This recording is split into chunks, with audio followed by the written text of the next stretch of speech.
Welcome to Live Well, Dream Big. I'm Suzanne Monroe, founder of the International Association of Wellness Professionals, where I've been teaching people how to live a life of wellness, tap into their passion, and go for their dreams for over 15 years. I believe living well and dreaming big starts with ourselves. This podcast will show you how to create a healthy, holistic life, empower your mindset, follow your dreams, and make a big impact. Let's dive in right now.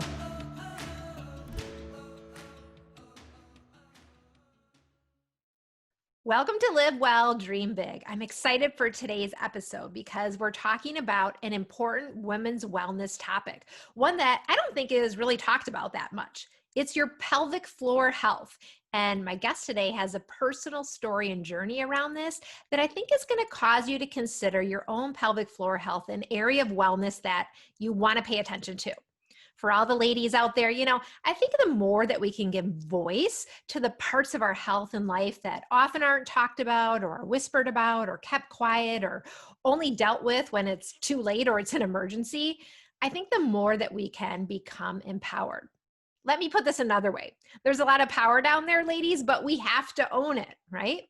So join me for this important episode where I'm talking with Molly Somerhalder, who's the founder of Swan and the Lotus Yoga and Wellness. She's also an IAWP certified holistic wellness coach. And whether you want to learn more about your own wellness or you want to empower your female clients or friends and family that you're supporting, I think you're going to enjoy this conversation. So let's get started. Welcome to today's episode of an important women's wellness topic, health and healing of your pelvic floor. And today I'm really, really excited to have a special guest with me, Molly Somerhalder. Molly is an IAWP certified holistic wellness coach, and she's the founder of Swan in the Lotus Yoga and Wellness. She's also a women's embodiment coach and a Bhakti infused yoga teacher. And her mission is to help stressed out women aged 35 to 55 who are struggling with pelvic floor issues to find balance and courage so they can transition into a sacred and healthy life. Ooh, I love that. Welcome, Molly. Hi, thank you for having me. I'm so glad you're here. I'm so excited for this episode and really this topic because it's really a topic that's not talked about a lot as a wellness subject. It's sometimes maybe whispered about, or you just might talk about it when maybe there's an emergency or it's even too late. So I'm so glad that we're diving into this, bringing it to the forefront. And really, after learning Molly's story, I think everyone's going to be intrigued to be paying a little bit more attention to your pelvic floor health and making it a priority and bringing it to the conversation. So let's dive in, Molly. Tell me, let's just start with you and your story and your journey, because I had a chance to learn a little bit about your story. And I think it's important for you to share that with everybody. Yeah, so my story begins from my birth. Mine's genetic, my pelvic floor condition. So basically I've had it now for 34 years. And it wasn't until about maybe 7 years ago, the timeline, it just is all a blur, that I finally got the support that I needed to finally move forward with what I was dealing with. So my condition it's called a septum hymen. So basically my hymen was misshapen. And so when we're talking about a taboo topic, talk about something that we don't want to talk about is our sexuality and all these things as women. And so for me, I couldn't use tampons. I couldn't get PAPs. They were very, very painful. It was literally a shooting pain all the way from my pelvis up through my chest. I would sweat. I would tighten up. It was very uncomfortable. And I also couldn't have sex as well. And so I had, gone through puberty at an early age. So I had really bad periods and cramps. You name it. And I've tried on and off the pill that caused some other issues. So I decided to go off of that and look at more holistic, natural ways to stay healthy. So a lot of that was also the tightness in my pelvic. So I have what we call a high tone pelvic floor. So that means it's really tight.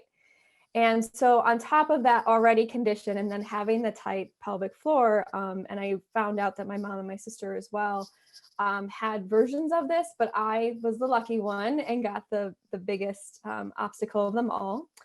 And so that hymen, what happened is because it's misshapen, it was just harder to break. And then the tightness too also caused IBS. So it's also pelvic floor tightness. The congestion down there can cause lower stomach issues. So I had IBS my entire life with that as well. It could cause some issues. A lot of people have secretion issues in their lower body because of it. And so finally, 7 years ago, as I mentioned, I finally got the help. I found a doctor who, through my former boss, was suggested to me. And she had said, which I heard kind of knew, was this dilation therapy. I'd gone to a former doctor.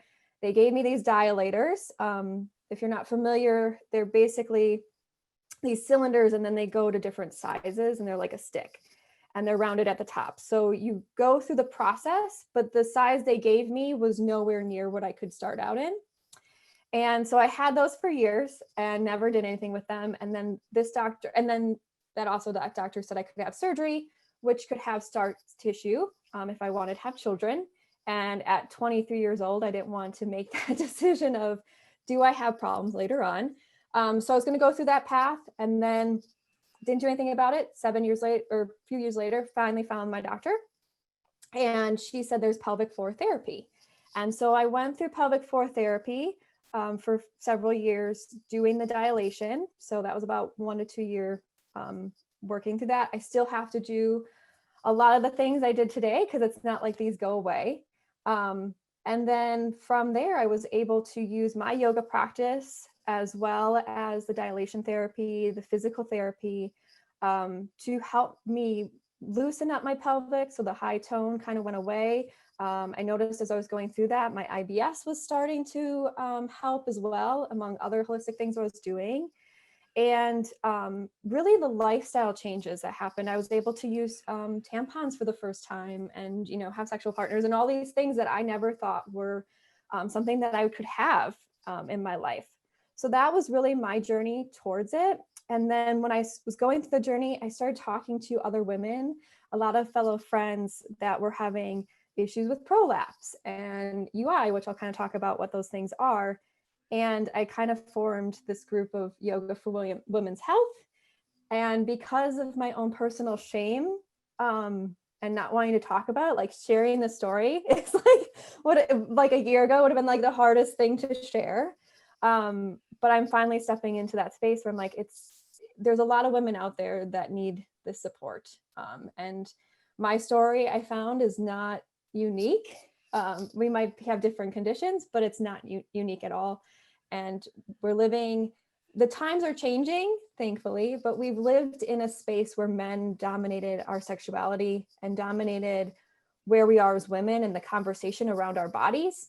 And we're finally empowering ourselves. That's why it's in Women Embodiment Coach, is like, we're embodying ourselves to say, like, this is my body and I'm having issues, and I'm no longer having a doctor tell me, oh no, there's nothing wrong, or think that there's, I know something's wrong, but I'm not going to do anything about it. And so that's kind of where I'm leading to today, is kind of empowering women to do that. Okay, I'm getting chills here. I don't know about everyone else who's listening today, but there's just this journey and this story that I'm sure when you're going through, you're like, why is this happening to me? There's such a struggle. And now hearing where you are now and how it's empowered you to be able to share this and empower others. I mean, it's so huge. And in many ways, I don't know if you would say this, but in a way it's a gift, because now here you are today talking about this and helping others, so that shame doesn't have to be there and we can have these important conversations. Exactly. And that was one thing that I talked to my physical therapist about. She was in the industry for 17 years and she's amazing. And she was like, what you're doing with the holistic path and yoga, she was so intrigued by that. She would actually send me articles and research that she was finding about yoga and physical therapy in the pelvic floor and how it helps, because these conditions they're not life-threatening conditions. We think of cancer, we think of high cholesterol, like they're important, but this is important because these are lifestyle issues. There are things that, women stress about, trying to find a bathroom. So every time you go and have fun with your kids, I know some people that they're jumping on a trampoline with their kids. They want to have fun. They want to do all these things. And it's a lifestyle issue because they're no longer able to do these things. Or for me, it was the simple things of like, I didn't want to wear bulky pads every time I had a period, my period. Like, just, I wanted to swim when I had my period, just simple things that we take for granted when we don't have these conditions. That when we do, we're like, wow, I didn't realize that little bit of area made such a huge difference for us as women. And I think for everybody listening today, I just want to say this too, like your issue may not be a pelvic floor health condition, but what's really inspiring about what you're sharing, Molly, is that something happened to you in your life and you just kept moving forward. You kept looking for the answers. And I know for so many people in this community, when they go on this journey, maybe they've been given a diagnosis that they've said, hey, there's only one way, Mhm. or this is what you have to live with. And that's just it. And the journey of going on a holistic health path is really about empowering yourself, like you did, to say, hey, I think there's more, and I'm going to listen to my body and I'm going to keep pushing forward and I'm going to empower myself to find the answers, which is exactly what you've done. So I think no matter where you are today and listening in, there's something here for you to kind of take away just from that part of it. And I know that's, what happens to a lot of people when they get started Mhm. on their own health journey. Yeah, exactly. And technology now too. I mean, I was just on a call with our local healthcare system, and there's a doctor, she's using robots to put little inserts in to help women.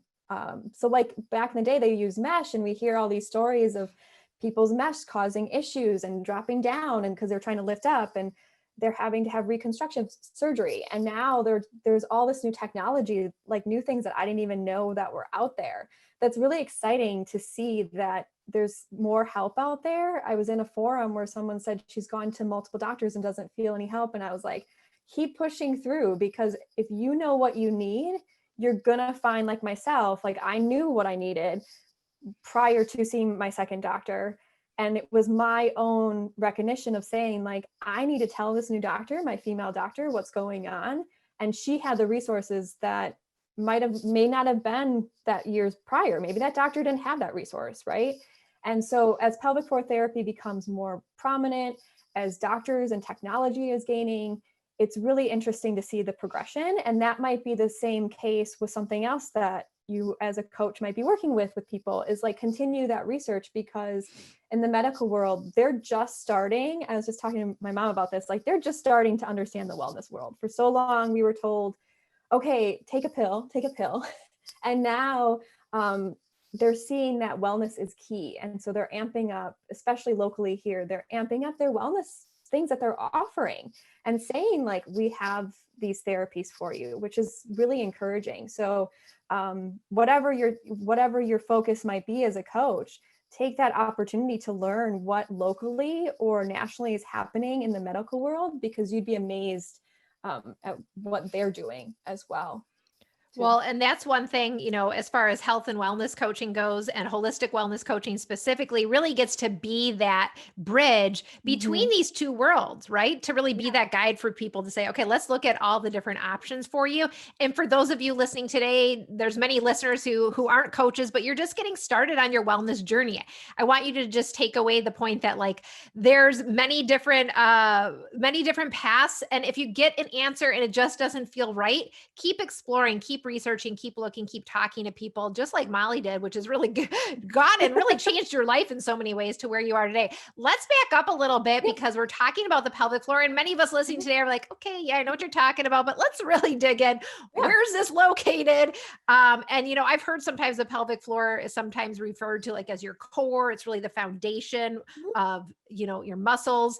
Tell us a little bit more so we know exactly where we're started. Yeah, so I'm going to share my screen for those that are on the video, just to kind of help show visually. Um, the nice thing is you can, look this up. I have a guide that includes it in, which is what's up on my screen right now. So the pelvic floor is this, like, what is it? Where is it? And really it's like a sling that's at the bottom of all of our, like, reproductive organs. So our bladder, our uterus, our bowels. So the lower part of our spine by our glutes, our pubic bone. There's these series of muscles too. And that's where there's about 14 different muscles, surprisingly, which if you're seeing the image, it shows all the different muscles. And there's like 3 layers to this as well. And so this is the area that holds all the pelvic floor organs, or all the organs together of the pelvis, as I mentioned. So the uterus, the bladder for women. And this is also where we find the stability. So it's kind of where those muscles support the frame and function of the lower part of our body. It's also not only for the internal organs, but it also helps with our sexual function. And as well as this area has, if we're going to have kids, has to grow pretty big and be flexible. So women, it's very important that this space is flexible and strong, because everything kind of has to open up. So those muscles take a lot of brunt and beating when we have children, especially. So that's where a lot of the conditions come from, is after children, but there's other factors of life. And then most people aren't aware is that this is also a space that is very prominent for our breathing. So when we look at the muscles and the bones, it's kind of like an accordion. They open and close. As I mentioned, when you have children, like we know, it functionally has to open. So when we're breathing, in the yogic tradition, we talk about breathing the belly, the ribs, and the chest. It comes from that space. It comes from the lower part of our body. When we're looking at the energy system, the chakras, the base of our spine is our root chakra, and then we go up to the sacral chakra. So they're the main components that start that grounding from up. We start at the base of our spine up. And so that's where this whole area comes from as well in an energy system, is that it's the muscles at the base to ground us, and they need to be supported, because a lot of times too, we're sitting all day long too. And that's not helpful at all. Well, thank you for sharing that. Those of you watching the video podcast, you caught that. And for those of you just listening on audio, we'll have a link in the show notes where you can take a look at that diagram to support you, so you can get a closer look. But I'm glad you've talked a little bit about this, and because again, it's not something you're thinking about every day, and it's really one of those things where it's kind of out of sight, out of mind, right? It's not like you see your elbow and you're like, oh, I bumped it, I got a bruise or something. You don't necessarily see it. So it could be easily overlooked, I guess, when you're thinking about, wellness in general. But let's talk a little bit about why we should be paying attention to our pelvic floor. Why do we need a healthy pelvic floor? And why is it so important for us to even be thinking about this for women's health? Yeah, so when it comes to health in general, this space is really the secretion of your body.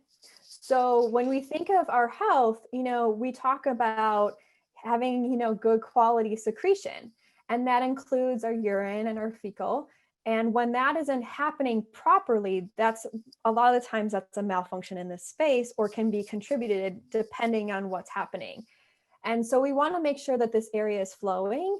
Us as women, it's also really important, because this is where we house a lot of our hormones that keep us healthy and safe for our life. So, our estrogen, all these things live in our ovaries and in this space.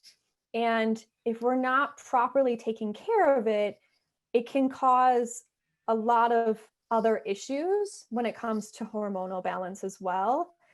And mostly, again, it's that lifestyle of when we are just doing our daily activities, and all of a sudden we're, a little bit of urine comes out, or we're not secreting for far enough, and we could have urinary tract infections, yeast infections, can caused by some pelvic floor conditions.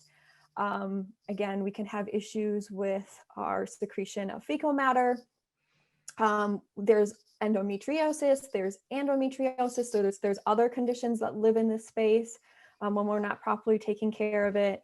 And then there's all the other conditions as well. And again, it also helps us with our low back. So when we're thinking about just overall health, our lower back, when we're building and strengthening the space, it will help our lower back muscles.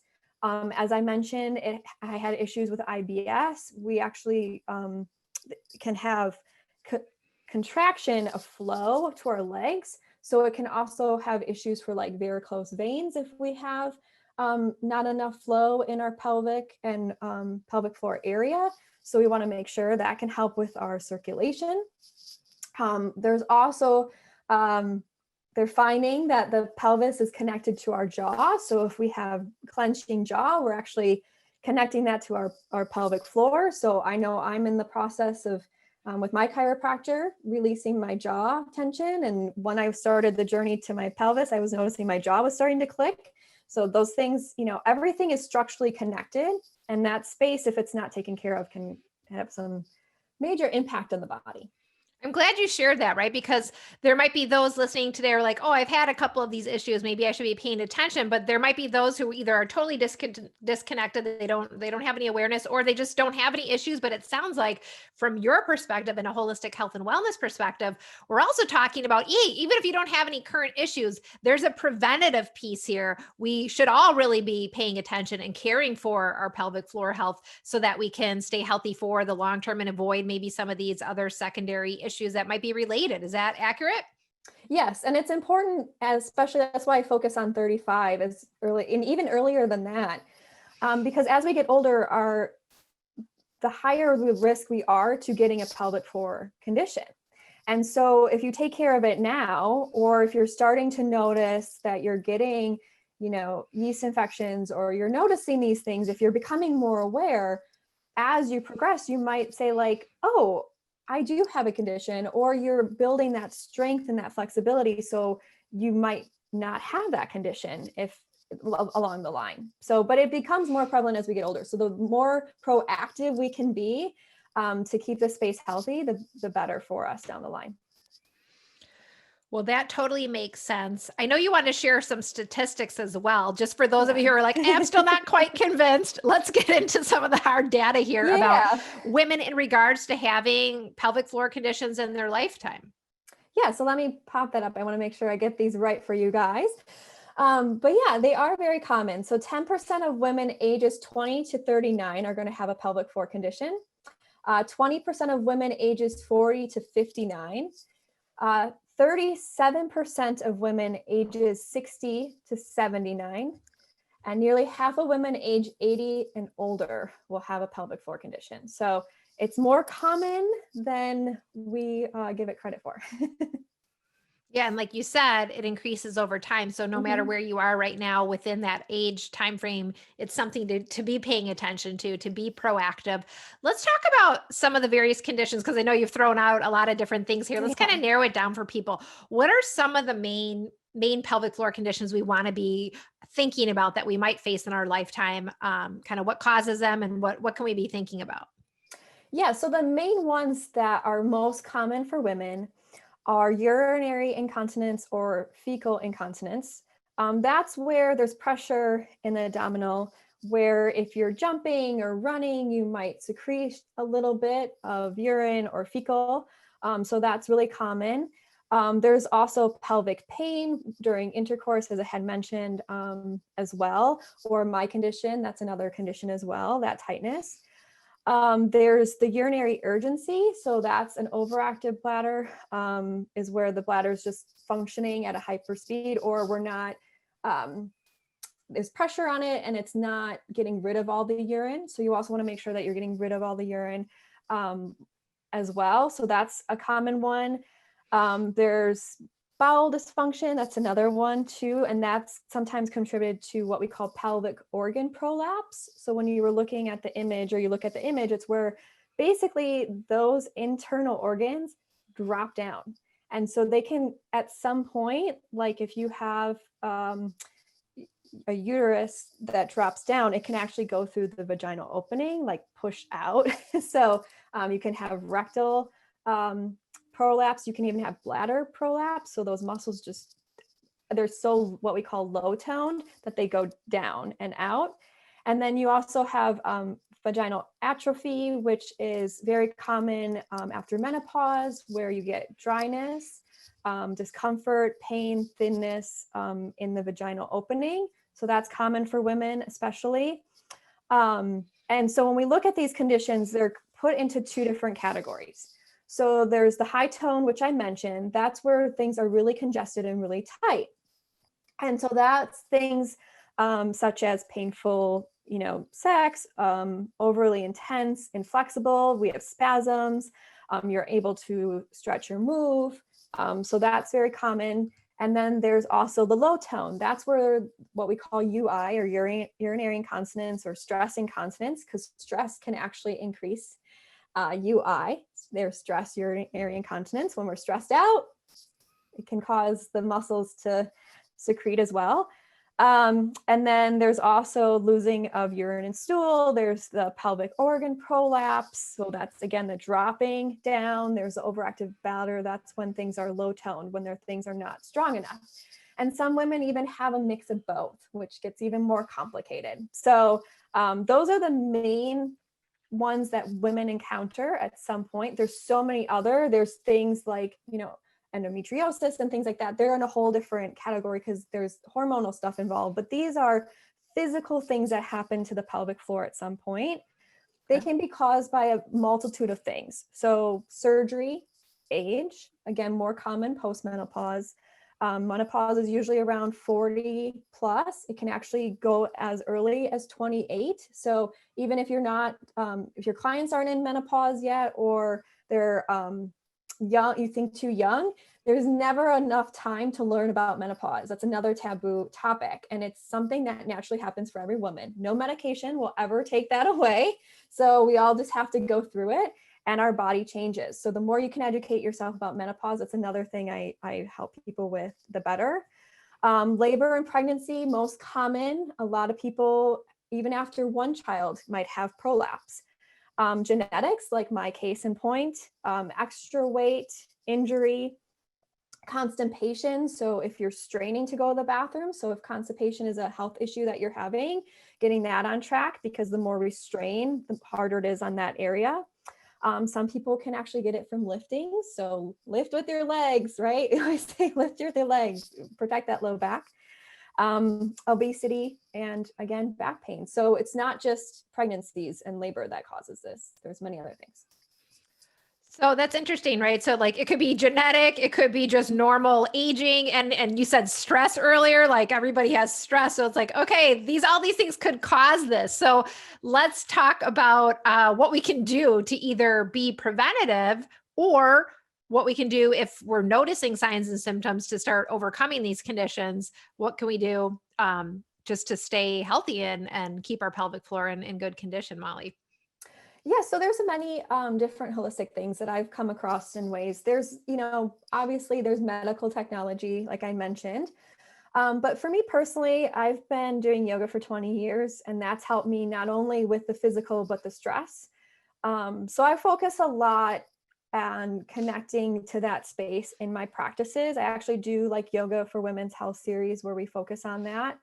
And we talk about different poses that work for the pelvic floor. I also work a lot in personally engaging my lower abdominal muscles. So what we call in yoga, they're called the bandhas. And there's these lock systems, but essentially it's the lower one is like imagining you're kind of stopping yourself from going to the bathroom, and then you draw in and up through that belly button. So it actually, as you're drawing in and up, it's kind of like a scooping. So like kind of like an ice cream scooper scooping up. And it actually helps with posture too. If you notice when you're engaging that space, so you just draw in a little bit and then draw in a little bit more and scoop up, your spine lifts up. So that's a helpful one as well.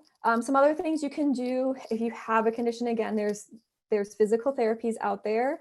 If you're kind of noticing one of the things, you're like, okay, I seem to go to the bathroom a lot, more than I have been in a while, start making a journal, start tracking down, how much you're going to the bathroom. Things like caffeine, alcohol can all contribute to that as well. You might want to decrease the amount of water intake, because our foods and stuff have water in them. So if you're having too much water and you have an overactive bladder, that can cause some issues. As well as just, there's Kegel exercises. That's very common. That's a whole nother conversation, but building that strength, there's exercises you can do. There's also herbs that you can take. I actually take Yarrow to help with, when I was talking about the flow of my legs, because I have a history in my family of varicose veins. So I take Yarrow to help kind of get things moving and flowing down there. So you can take tinctures and other things as well that I personally enjoy. I've been giving into herbalism and have a friend that's a wealth of knowledge on that. And just taking breaks throughout the day. We don't think enough about that. I know I'm guilty of that. When you're working, you just get so transfixed on what you're doing. But taking a break, walking around, doing some twists, just moving the lower body. Yes, it was Yarrow. That's correct. It's actually a native in Wisconsin, is Yarrow. But yeah, so just allowing yourself movement and finding movement that works for you. So again, building that lower abdominal strength. Your glutes are also important. So having strong glutes, but not super tight glutes. And, opening up that space where, don't hunch in, make sure you're opening up. Because it's all contributed to that. So and that's why I love the bandhas and I teach them so much, is because they help with that posture. In my form of yoga training, there's actually a sequence of ab exercises that help with that space. So I teach that a lot, is those abs that actually help with that posture and help with that area and low back support. And then again, if you're going into the medical, there is, again, pelvic floor therapy. There's other things that doctors are doing now to help. They're putting little inserts in and things like that. You can get mesh. If your situation is to the point where doing exercises and other things aren't helping, there's other things that you can do as well. So there's a lot out there. The main thing is that when we're working personally or with clients is helping them guide through that. Really getting through that stress management piece is key, because like I said, this is lifestyle. Like if you look at this as a lifestyle thing more than how can I solve this condition, how can you help them in their lifestyle? So you might not be able to, as a coach, say like, try these things or these exercises, but you can help them with their stress management, or you can help them if they feel blocked, or if you feel personally blocked. So if you feel, I know I came onto this on my journey, there was a point where I was blocked. I was like, I can't go any further than this. And my physical therapist was helping me through that, but it was my own personal, what is my emotional block? Like, why am I so afraid to do this? Or so many women are in physical therapy for these. And then what happens is they're going along and they reach a block, or they're traveling. And when we do this therapy, it's not like normal therapy, right? We think of all the other muscles, we can do these exercises and, oh, it's great. You go out of town and you're like, well, I have to bring dilators, or I have to bring a vibrator, or I have to bring my biofeedback, whatever it might be. And so you have to bring that with you and carve out this like sanctuary space. And that can be really hard. So people tend to go on vacation and then they don't do it for a week and then they get blocked. So like, how can you help them as coaches? Another thing, if you're talking to them or as you personally, if you are going through therapy, one of the things I saw, and I loved this, was that make it a sensual experience. So we think of therapy in the pelvic floor as like, I have to do these things, right? And when you connect to your body as a woman, like find pleasure in that. We don't ever want to talk about this, but it's true. Like we need to have pleasure as women. It's actually a stress relief in itself when we find pleasure. And when we're not experiencing that in our bodies, it can also contribute to not feeling confident in ourselves, not feeling good about ourselves. And so even if you don't have a condition, my suggestion is an exercise is just find pleasure, right? Find pleasure, start exploring yourself down there. If that's something you've never done before, embody yourself and find that, because it's going to be very empowering. You're going to find a lot of worth of who you are, and you can explain that to your partner or to anybody that comes into your life that you want to express that with, that intimacy that we need as women too. I'm so glad you're bringing voice to this, Molly, and I just honor you for this. And I love what you're saying, because you've presented so many different things that you could do. Some, if you already have a condition, maybe you need more support versus kind of ignoring it or just living with it. The other is, okay, If you don't, but you want to be preventative, there's lots of different things you can do, right? But what you're also saying is like, it's also about awareness and carving out, it's a self-care practice, right? Mhm. To not ignore this, but to take time and space for yourself. It might be just 5 minutes a day where you connect with your pelvic floor, right? And it can be a practice. It could be the yoga practice. It could be a meditation practice. It could be any of these things, a pleasure practice, as you were saying. But what you said, at the end of your own process to recovery, I was reading your story that you found yourself connecting to what you call your sacred space. And I think is that what you're kind of saying here now as well? Yes, exactly. And that comes from the sacred space, comes from the yoga tradition. It's a spiritual space. And it's actually it's more tantric tradition, and tantric is very misguided in our culture, but it's basically our Shakti, our oneness energy. And that Shakti oneness energy is who we are. It's not even just it's connected to men and women, but women especially. It's the divine power that lives inside of us. It's who we are as people lives in that space. It's our Shakti. And so we have to carve out time to embrace it and live sacredly and live from that space, from our sacred, our spiritual center too. I love it, Molly, because so much of us are living in our head, right? Like all of our thoughts and our mind, and we're up here. But what you're saying is, let's bring it down here Yeah. because that's where that Shakti is. That's where that power is, right? And let me put this another way, ladies. There's a lot of power down there, but we have to own it. And if we don't talk about it, if we ignore it, like Molly's saying, or if we just, think that there's only, a medication we can take for it, but we're not going to do the work ourselves, no one's going to do it for us. Right. And so I love to hear how you've gone on this, and it's really empowered you. And I would say, if you think this is sounds a little crazy or you're a little hesitant to do it, try it for a week, right? Carve out that sacred space for yourself to reconnect and begin to give voice to all parts of you. This is a part of you. I so love what you're saying about this. Let me ask you this. I mean, we're talking about this, and yet, why is this just an area that it's not talked about a lot? I mean, people don't know about these conditions until they have them. Why is there a fear to bring it to the forefront? What are your thoughts? I kind of briefly mentioned this in the beginning, but it's really comes down to we've lived in this space. We've come a long way as women in our culture, around the world even. And some places women are still battling, even to where we are, where I live in the US, to get to the point of some equal.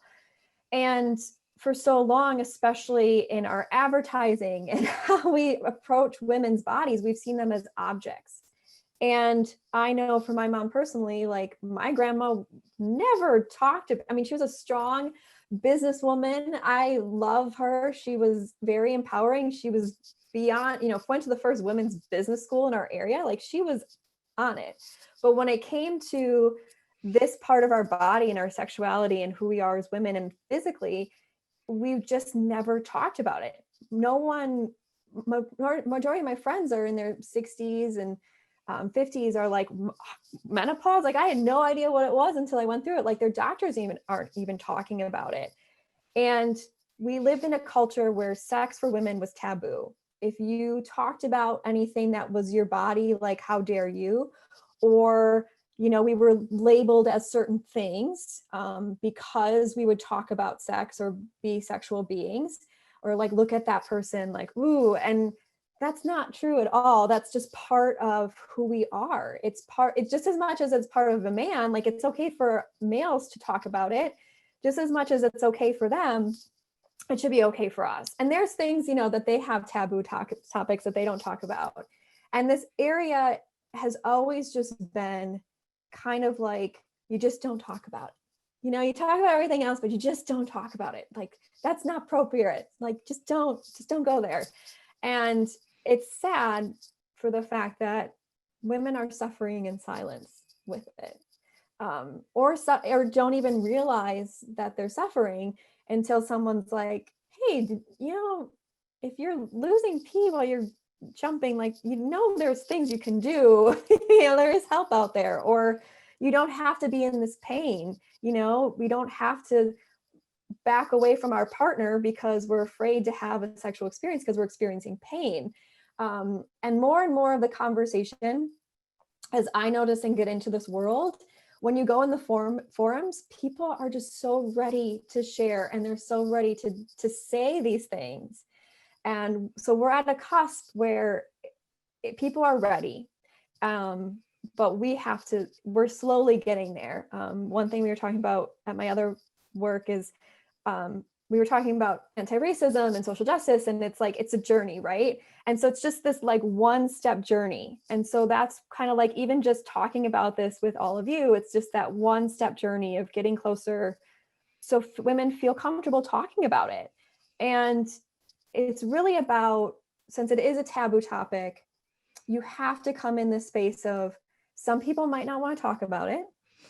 Some people might not be ready to talk about it, but just hold the space for them. And if they are ready to talk about it, allow them the space to just freely say what they want to say, because there's probably a lot of shame or trauma or a lot of pent up emotion that they never were able to express before. And too, if you're going through kind of this, we talk about creating a sacred space. If things come up for you, journal what's coming up for you.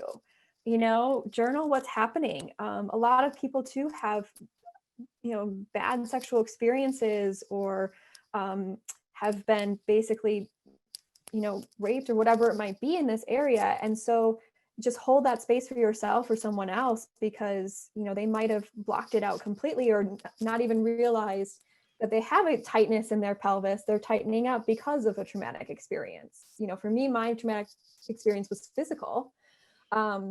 So it's just allowing ourselves to start that conversation. And in the beauty of where the world, or especially where we are now, hopefully in the US, is that there's an awakening, and people are kind of ready to say, you know what, I'm tired of living in silence on many different platforms.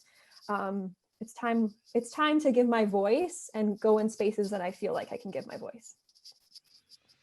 Yeah, that's huge. And I love that you're really becoming a leader in this movement and creating that community for this conversation. And I want to know, how can people learn more about you if they want to be in touch with you about this? They want to have that maybe sacred space and community and connection, and start the dialogue. Yeah, so they can find me at my website. It's slwellness.info. And also I'm on social media, Swan and the Lotus, Yoga and Wellness, or just Swan and the Lotus on Instagram as well. Great. And we'll put that in the show notes for everybody as well.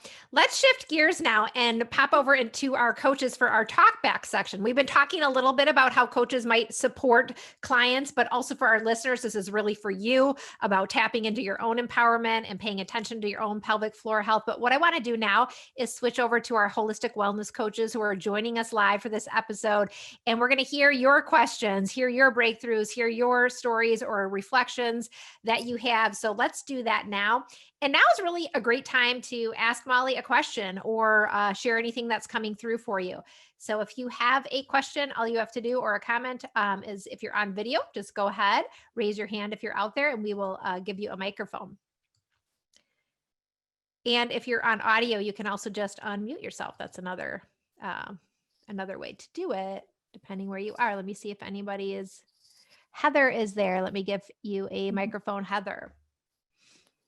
Hi, can you guys hear me? We can. How are you today? Awesome. Good. How are you guys? Good. Thanks for popping on. Yeah, well, thank you so much, Molly, for bringing light to this. I know in my own personal struggle, man, I struggled for 3-4 years. It's still a constant journey. Your story is so relatable.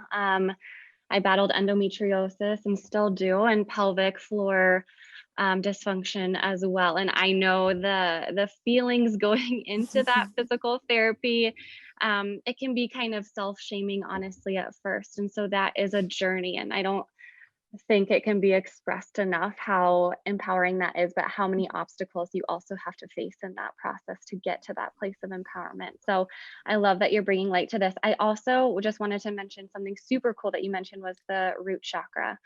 And so while I was going through this journey, I was going through medication, physician after physician, surgery after surgery, and that route wasn't working for me. I was getting worse And I honestly couldn't tell what was my symptom, what was my body anymore, and what was what I was taking into my body. And as it was going on, I was like, F it, I'm so over this. I'm not doing this route anymore. I need to figure out what's going on. What is the root issue? Turns out I was working nights as a nurse in the pediatric ICU. My stress was through the roof. I obviously didn't sleep because I worked nights. I wasn't eating normally. My career was just toxic. My stress was through the roof. I felt entirely misaligned in many areas of my life. And going through all of these things, I made a ton of lifestyle changes over a long course of time. And my pelvic pain was at its most extreme when all of these things were, all my basic needs were not being met. Everything was nothing. And once I got back to meeting those own basic needs, which really is the root chakra, which is so interesting that it's, you know, my pain was there. My pain was kind of lying on this root chakra, like, listen to me, you need your basic needs met. And it honestly took me until like last month, I was like, holy cow, that actually really connects, that my body was speaking to me in that way. So I thought that was a really cool reflection that you also brought up. I do have just one question for you. There's a lot of resistance in this area, and it took me a long time to recognize that this isn't normal and that there are a lot of underlying root issues. So when you're met with this resistance from your clients, you know, how do you go about guiding them that there are underlying root causes without coming out and saying it, because you have to learn that for yourself. If you don't learn that for yourself, you're never gonna believe in it. So how do you guide your clients to that space that there are underlying causes that's not just medical? Yeah, I mean, I'm guessing in terms of like they might be having issues with like their bladder, but don't realize that they have like bladder, like the actual condition. Well, because I'm pretty forefront, like I work with these, but I've had, you know, I was talking to one of my yoga students, and I do yoga for pelvic floor, yoga for women's health, and that's kind of how they discover it. So like a lot of people have an awareness that I put in like my wording, like, are you having issues with these things? And I lay out the conditions. So a lot of them have this awareness before they even come to me. But if they would come to me and weren't understanding that they had it, you can work through the core coaching method in the same way as just like asking them questions like, how many times do you get up at night, right? When we're talking about bladder. So like, how many times at night do you get up? And maybe start journaling, you know, is this an issue for you? Does this cause you concern? Or if they're talking about like low back pain, say like, do you have any other issues? Like, do you notice when you're going to the, like, do you notice things kind of dropping out? Or do you notice that you're really tight in the front of your pelvis? Or do you have painful periods? Those are all questions that you can start asking to get to, okay, maybe they have a condition, maybe, you know, it might not be there yet, but maybe they're starting to kind of get there. So you can just use that method in the way to kind of ask those questions. You don't have to come out and say it because, you know, but just kind of moving through as you move with them to start asking, you know, where they are. And a lot of times you'll kind of notice those things start to come as you talk to them. It might not be in one session, it might be multiple sessions. As we know as coaches, people open up as they work with you. So really, you know, holding that space, you can come back to it. You know, you say, hey, last time we talked about, you know, you're having issues getting up at night in the middle of the night, having to go to the bathroom. I want to explore that a little bit deeper. You know, where are other places that, you know, are you at work, and how many times do you go to the bathroom? You know, like that kind of stuff is kind of how you can start to move that process. But because I'm very focused on that, you know, like I said, a lot of the times people know there is something happening, and then we can dive deeper, and they're ready to, like, you know, or they just read the big thing I did this year was I just shared my story for the first time. And I talked to a woman, and she has the same thing that happened later in her life. And she was just like, I have the exact same thing, and I didn't even know what it was. And like, your story like changed my life view of it. Or one person came to my yoga class and I was talking about it, and she was like, oh, maybe I have an overactive bladder. I just thought this was normal because I was older, you know? So that's kind of where they come up as well. Yeah, that makes a lot of sense. And I like the idea that you said, you can set the space already before they even come into this space to have an open conversation and to be able to guide into different healing methods. Because I think that's the struggle that I into with a lot of my clients. It's like there is that block that Mhm. there's other options out there. So already having a space that they kind of know is set before they hop into it is helpful. So thank you. Thanks for your question, Heather. And Molly, that kind of leads to another question too. I wanted to ask you during our talk back. So, like in this case, let's say it becomes clear that a potential client has, or a client of yours has, maybe a pelvic floor concern, and you are able to talk about it, and it does come up. As a coach, what do you really recommend as a first step? There's many coaches who aren't specializing in this as you are. Is there an initial assessment or tip or tool that they should provide, or should they refer out immediately to someone who specializes in it? What can coaches do to kind of support their clients as it initially becomes uncovered? Yeah. So, I mean, if it's something that they are working through, there's twofold. So if they're working through it already, but they just need your support to deal with the stress and the blocking, you can work with them through that. If it's they discover, like, I have this physical condition, the best thing we can do as coaches is empower them to go to their doctor to find a gynecologist or OB that can help them directly and ask about, like, say, hey, have you heard PT for pelvic floor? Or there's some resources out there that I love. There's a place actually in Madison, Wisconsin, of all places, that is run by two women, and it's all about women's health and sexual health. And so they have pamphlet upon pamphlet about everything that we're talking about today. So, like, just looking at those resources, finding resources to help you. So if you're someone that specializes in women, whatever it might be, just having some resources, or, looking at, depending, on their area, like maybe you have a doctor that you like, referencing that doctor. But at that point, if it's a physical condition, they're, whether they're working with you or not, depending, they're going to need more support depending on how far the condition goes, because it goes beyond, even unless you're a PT that does physical health, or you're a doctor or an RN, there's certain things that only they can physically help with, but you can be there as a support system for sure. Well, I love that. It really speaks to being the guide for them, right? You uncover something, it needs more support in a different area. They can go get that support for the physical piece.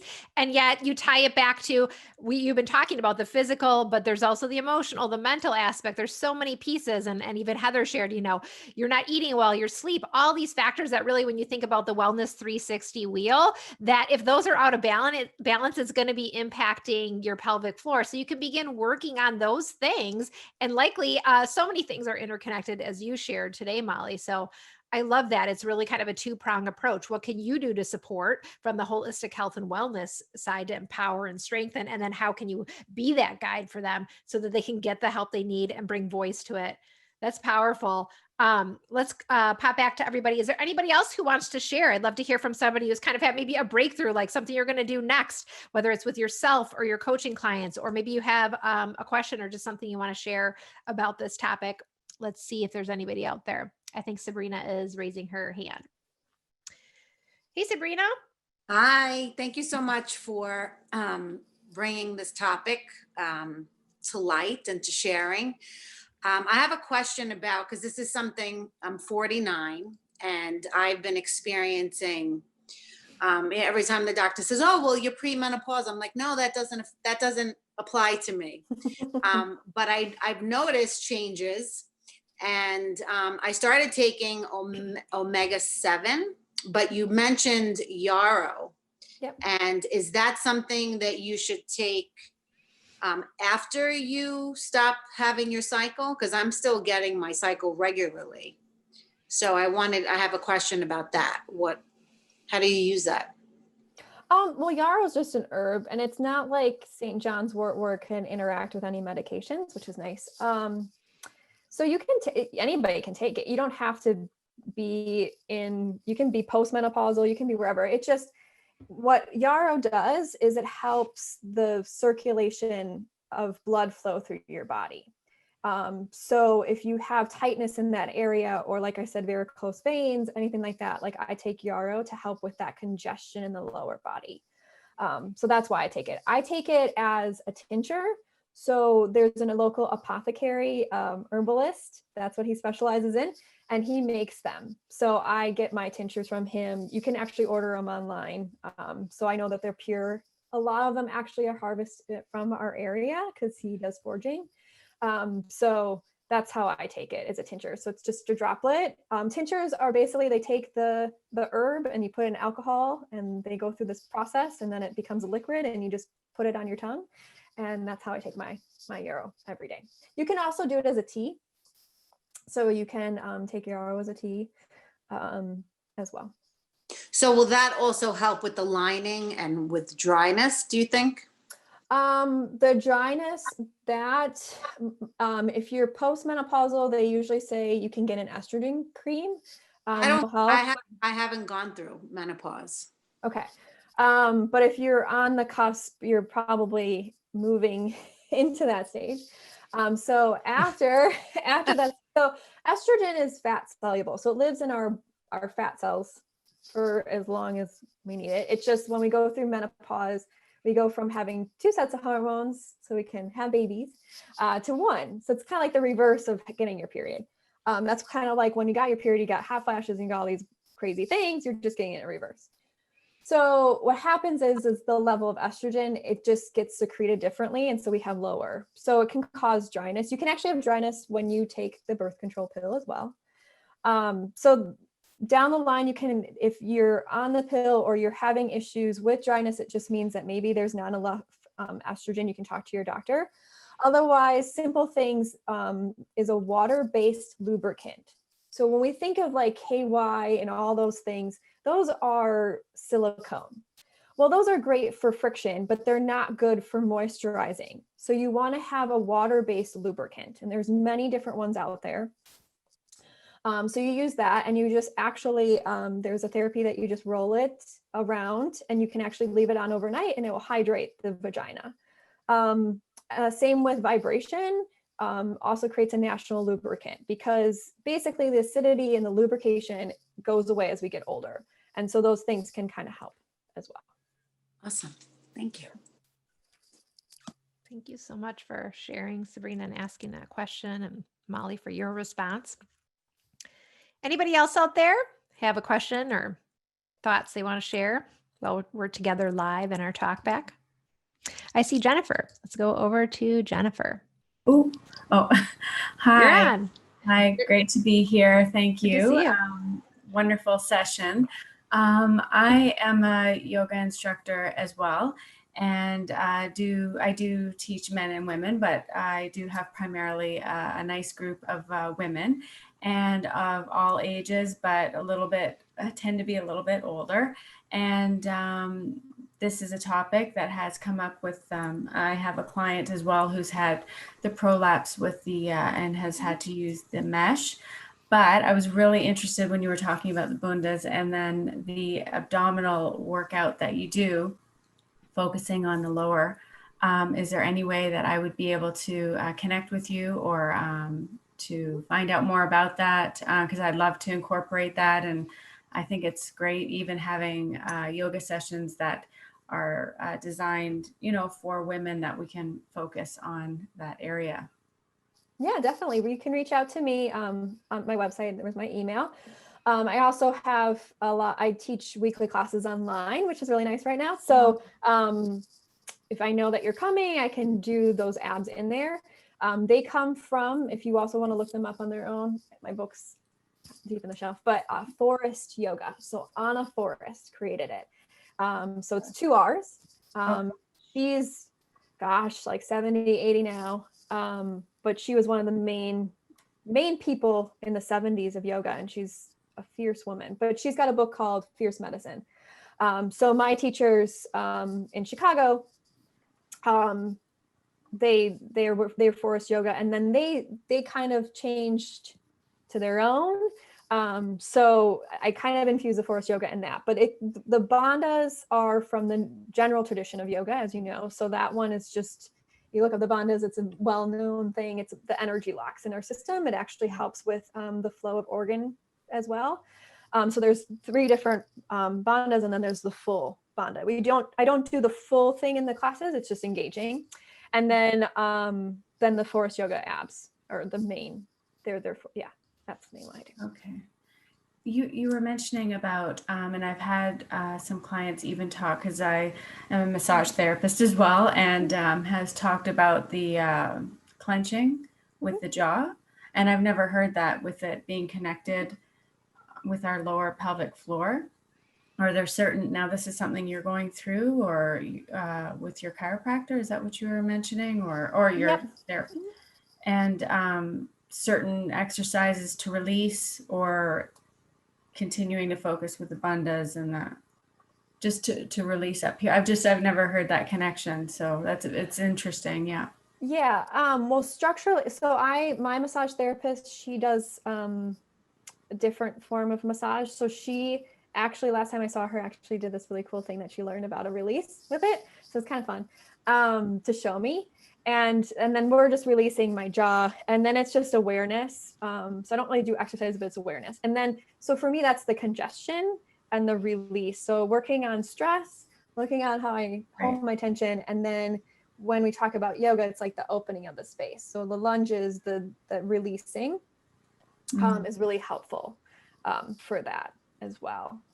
So that's kind of what I'm doing with that. And it's just more, and two, like you can do massage, but just like that relaxation is key. So, and the one thing that I love about forest yoga too, is that it doesn't, when we're like in like warrior 2 and all this stuff, it's all about head alignment.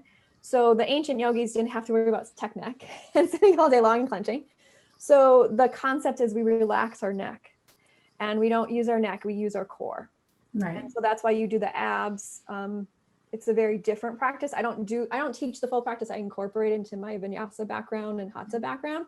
But the traditional forest yoga practice is you start out with the abs, you start out with the core, because we also go into headstands, and handstands, they're about inversions. And then you go into what we call would be our traditional practice of the standing poses and balancing and things like that. So they start out with the core right away to release the neck. Okay, great. Thank you so much. That's great. Thanks for sharing, Jennifer. Anybody else out there have another question or comment or feedback today? Okay, I don't see anybody else, but I do want to thank Molly for being here with us today, sharing your wisdom, Molly. It was just amazing having you here to open up this conversation, to get our minds thinking in a new direction about our own health and wellness. And I want to thank everybody for listening to today's episode as well. I'm so grateful to have been here with all of you. And thank you, Molly. Yeah, thank you for having me. Take care, everybody. Thank you. Thank you for joining me for today's episode of Live Well, Dream Big. I hope you enjoyed today's conversation, and I want to invite you to take your next step toward living well and dreaming big by downloading the Live Well, Dream Big lifestyle book.